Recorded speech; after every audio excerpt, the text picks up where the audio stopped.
Are you going to sue Blake Lively too? Into oblivion, Megan. Wait till you see this lawsuit. It's all going to be based on evidence. It's not going to be just a lawsuit. It's going to be the kind of lawsuit that is full of evidence, admissions, documents, which prove exactly what she did, because actually Blake Lively's publicist, Leslie Sloan, was planting stories negative to Justin. And all Justin wanted to do, and it's all through the text messages. If the New York Times apparently reviewed 1,000 or more pages of text messages, they would have seen it. Justin never wanted to hurt her, never wanted to be negative to her. He wanted to protect the film, he wanted to protect himself, and he wanted to protect her from making negative allegations about him that were made up and that are proven in this case. That it wasn't the kind of moment where Blake Lively's signature grace and wit could immediately diffuse the situation. Rather, the unexpected remark turned the air into something akin to a surreal pause in an otherwise ordinary day. Bryan Freedman's comment on live television completely caught her off guard and left her in a state of stunned silence. They worked with the New York Times. Her publicist worked directly with the New York Times. They shared illegally obtained text messages. They shared those together. They concocted a complaint that they filed with the Civil Rights Division. They omitted texts that would have provided context, texts that were in the exact same string that would have provided context of what was really going on. And in fact, they actually removed emojis from text that show that there was satire and there was joking around by the PR crisis agents. I mean, the PR crisis agent... As the cameras rolled and the live audience absorbed every second, it became evident that even the polished Blake Lively wasn't immune to the unpredictable twists of on-air banter. Who knew that one comment could leave a Hollywood icon, momentarily, if only dramatically, speechless? Her usual sparkles seemed to falter, replaced by a look that mixed disbelief with a hint of ironic amusement in a world where every quip is scrutinized and every reaction is dissected. Okay, so this is an excerpt from my new favorite book, which is the website that Justin Baldoni published, all about his correspondence with Blake Lively. And this is one of my favorite excerpts with my new favorite Game of Thrones character, Blake Lively. Are you ready for it? And him serving it back to her is just as important. You don't usually see both the man and the woman with such agency and humor. Anyway, I can act it out for you next week to make sure it comes through. Or I can send it now. Let me know what you prefer. XX.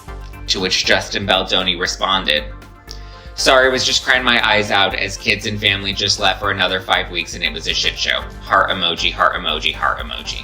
Bryan Freedman, who is known for his casual remarks and propensity to stir things up, decided that this particular evening was his chance to shine with a comment that was as bold as it was unfiltered in a scene that could only be described as a collision of spontaneity and celebrity. The scene was set for what was supposed to be a routine live broadcast. There was no time for pretense as Bryan's words cut through the background chatter of the studio like a hot knife through butter. With his trademark non-nuance, he spoke on a subject that was a little too personal for Blake, one that many had discussed behind closed doors but had never been so boldly thrust into the glaring spotlight of live television.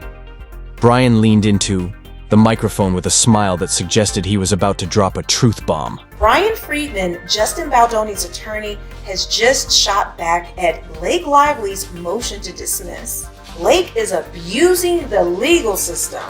3 exclamation points.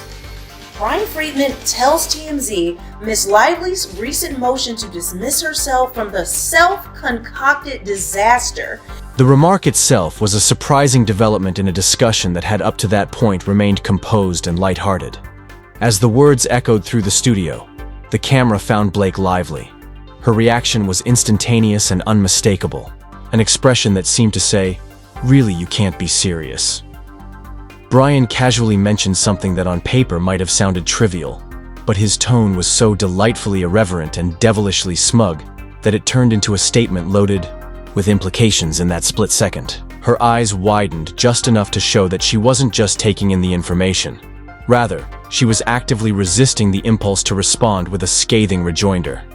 For a brief moment, the glamorous exterior of Hollywood was removed to reveal a genuine and human reaction that even the most seasoned celebrities could scarcely have predicted. How she bullied her way through the process to take over the movie and used her PR people to try and destroy Justin. There's a number of different defendants here. Stephanie Jones will be all over this complaint. That is the PR agent who was supposed to be working for Justin Baldoni. Leslie Sloan, who's another PR agent who will be part of this lawsuit. That was Blake Lively's. Blake Lively will be sued, and we're carefully considering other people that will be sued also. Ryan Reynolds, for sure. It wasn't long before the audience, which was made up of both industry insiders and ardent fans, sat on the edge of their seats, wondering what the fallout of this unscripted moment might be. Some smirked at the irony of the situation, because it's not often that a Hollywood darling like Blake Lively is rendered momentarily mute by an offhand remark, while others watched with bated breath, fully aware that this was the kind of moment that would be dissected by tabloids, social media, and late-night comedians for weeks to come. Bryan reveled in the power of his own spontaneity and continued to push the situation further. His every word dripped with a self-assurance that made it impossible to ignore. Bryan Freedman, Justin Baldoni's attorney, has just shot back at Blake Lively's motion to dismiss. Blake is abusing the legal system. 3 exclamation points. Bryan Freedman tells TMZ Ms. Lively's recent motion to dismiss herself from the self-concocted disaster she initiated is one of the most abhorrent examples of abusing our legal system. Freedman says stringent rules are put into place to protect the innocent and allow individuals to rightfully defend themselves, while noting laws are not meant to be twisted and curated by privileged elites to fit their own personal agenda. In his statement to TMZ, Freedman reiterated, as we said yesterday in response to Mr. Reynolds' same cowardly measures, we will continue to hold Ms. Lively accountable for her actions of pure malice, which include falsely accusing my clients of harassment and retaliation. Freedman summed it up by saying Blake's fantastical claims will be swiftly debunked as discovery moves forward, easily disproved with actual evidentiary proof. The production crew rushed to keep everything in order behind the scenes as directors exchanged knowing looks, and producers quickly muttered directions into earpieces, all aware that they were watching a historic moment in live television. History. Blake's first look of surprise was soon covered by a fake smile that said, "I see what you did there, and I'm not entirely amused." But it didn't quite reach her eyes. If one could have overheard her inner monologue, it would have been a series of clever one-liners and sardonic retorts, intended to divert the awkward attention that had suddenly been focused on her.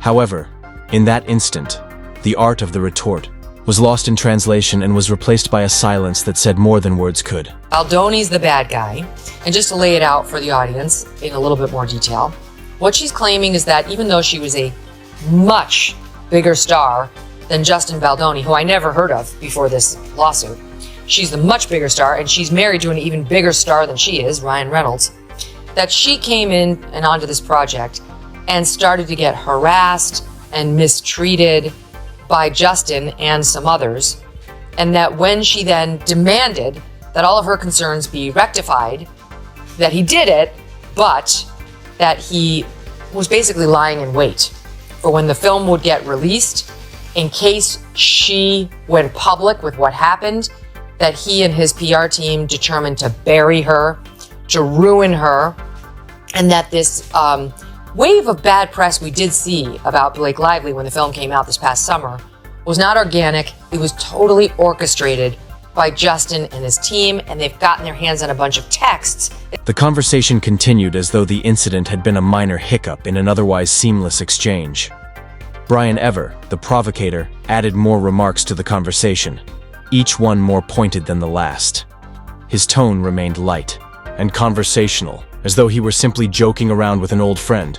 But beneath the surface, there was a clear intention to upset the carefully crafted public image of one of Hollywood's most adored figures. Blake's comments, when they did come, were cold and calculated, showing no signs of the internal pain the insult had caused. Instead, she gave the kind of polished, nearly prepared retorts that celebrities are compelled to give in front of the harsh scrutiny of live television. Baldoni's the bad guy, and just to lay it out for the audience in a little bit more detail, what she's claiming is that even though she was a much bigger star than Justin Baldoni, who I never heard of before this lawsuit, she's the much bigger star, and she's married to an even bigger star than she is, Ryan Reynolds, that she came in and onto this project and started to get harassed and mistreated by Justin and some others, and that when she then demanded that all of her concerns be rectified, that he did it, but that he was basically lying in wait for when the film would get released in case she went public with what happened, that he and his PR team determined to bury her, to ruin her, and that this wave of bad press we did see about Blake Lively when the film came out this past summer was not organic. It was totally orchestrated by Justin and his team, and they've gotten their hands on a bunch of texts. As the segment went on, the story took on a life of its own. Observers noticed that every time Bryan's words reverberated through the studio, there was a subtle change in the atmosphere, a pause in laughter, a realization that they were all witnessing something truly unique, and that it wasn't just the content of the remark that got everyone talking, but also the way it was delivered. In a medium where every word is scrutinized and every expression is magnified, even the slightest mistake can become a moment of historical significance. And on this particular occasion, that mistake was none other than Bryan Freedman's brash remark that briefly disarmed Blake. Blake Lively writes, "I can send you my pass at the roof, or just read with you when we get together next week. Let me know what you prefer, smiley face. If you knew me in person longer, you'd have a sense of just how flirty and yummy the ball busting would play. It's my love language, spicy and playfully bold, never with teeth." The show continued with its carefully planned segments despite the underlying tension. The host, a consumer professional, tried his best to deflect the conversation from the incident by bringing in light-hearted commentary and humor. But the damage had already been done. Social media exploded in real time as fans and critics alike offered their own sardonic interpretations of the incident. Tweets and posts flooded in, each one dissecting the event with a mixture of amusement, outrage, and incredulity. Within minutes, memes were created, immortalizing the moment when a single comment transformed an ordinary broadcast into a spectacle of unintentional brilliance. The studio audience was now buzzing with whispers and speculative glances. Baldoni because he treated me well and did nothing wrong, and I allowed him to sit in a basement with his family because I was starstruck by Hugh Jackman. Yeah, that Blake Lively was the aggressor in this now epic showdown. Was it right after was it when Baldoni dropped the countersuit? Was it when Bryan Freedman put up the website with the 170 pages and all the text, or was it right away when the Times wrote? Right away. I've always had an intuition about her, and I've always had an intuition about Taylor Swift and like the branding of the nice girl stuff. And something just didn't. I went through Justin Baldoni's Instagram, and he just seemed like a puppy. And I read it just didn't add up to me that this guy was secretly just dying to talk about pornography all the time and talk about his porn addiction and wanted her to look at pornography. I'm going, this is not the Instagram feed I'm looking through. And I went back years. The incident became the subject of countless discussion shows with commentary in the days that followed. Online forums and podcasts were quite interested in the contrast between Blake's sudden silence and Bryan's bold remarks. In a business where every word is carefully chosen, commentators argued about whether the remark was a premeditated move or just an accidental slip of the tongue or an unplanned moment of candor. Some contended that Bryan's comment was a purposeful provocation meant to pierce the glossy exterior of celebrity culture and reveal the weaknesses that lie beneath people. Argued that, regardless of the interpretation, it was just a case of misunderstanding exaggerated by a scandal-hungry audience. There was no denying that the event had permanently altered the live television scene. So it was monstrous what she did, and she's got to pay for it. As the weeks went by, industry insiders conjectured about the possible consequences. Some said the incident might make publicists reconsider how they prepare their clients for live interviews, stressing the need for quick comebacks and unwavering poise. Others thought it might inspire a new wave of on-air spontaneity, with hosts and guests alike feeling emboldened to deviate from the script. Meanwhile, late-night hosts unveiled the material, incorporating the incident into monologues with a delectable blend of sarcasm and charred frost. It appeared that every reference to the event only served to heighten its mystique, turning what could have been a forgotten moment into a cultural touchstone for those who value the delicious irony of live television mishaps.